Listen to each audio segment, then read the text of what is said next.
When we look at a human being, Hume, manas, and being, we mentioned how the attentiveness required through all of these activities. There is a beingness that is present from the digging of the well to the lowering of the bucket to the turning of the crank and the raising of the water to the pouring it into the physical vessel to the taking that physical vessel back to the village or the tea house or wherever to fill the empty cups and relieve the thirst of those who are thirsting for it. There is a presence of will in each and every action and activity along these chain of events. And it is that attentiveness, the observation, the paying attention, what many refer to as mindfulness around all these activities that is always there and always present.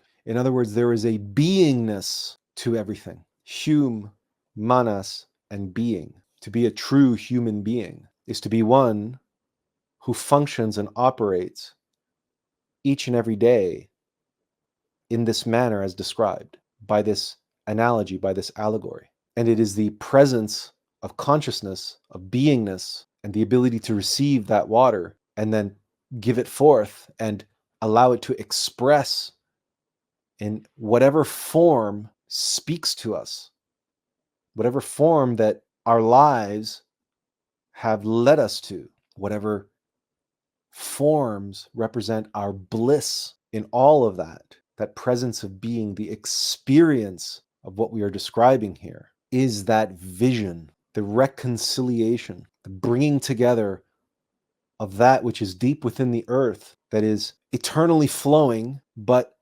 unexpressed and unexpressible while it is deep down in the earth. It must be drawn to the surface where it can take form. And for that, it requires a presence of being to serve that purpose.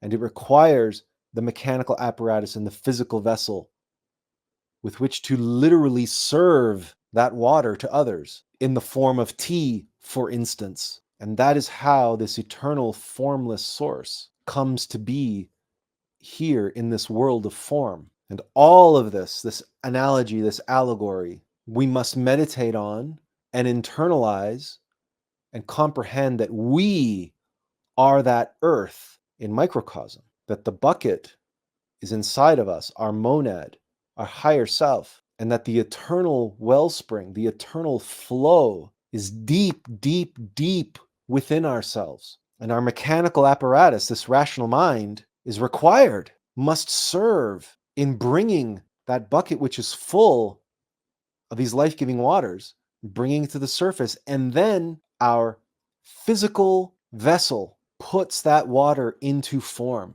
For our part, here and now, we require this physical mortal vessel to enunciate these words for you. These words that are being formed in a mechanical apparatus of this mortal vessel's rational mind. But the essence, the flow, the life-giving, life-affirming foundation that was drawn from that flow deep, deep, deep down, that gives life to these words, that gives life to this mortal vessel, that moves this mortal servant such that the voluptuousness, the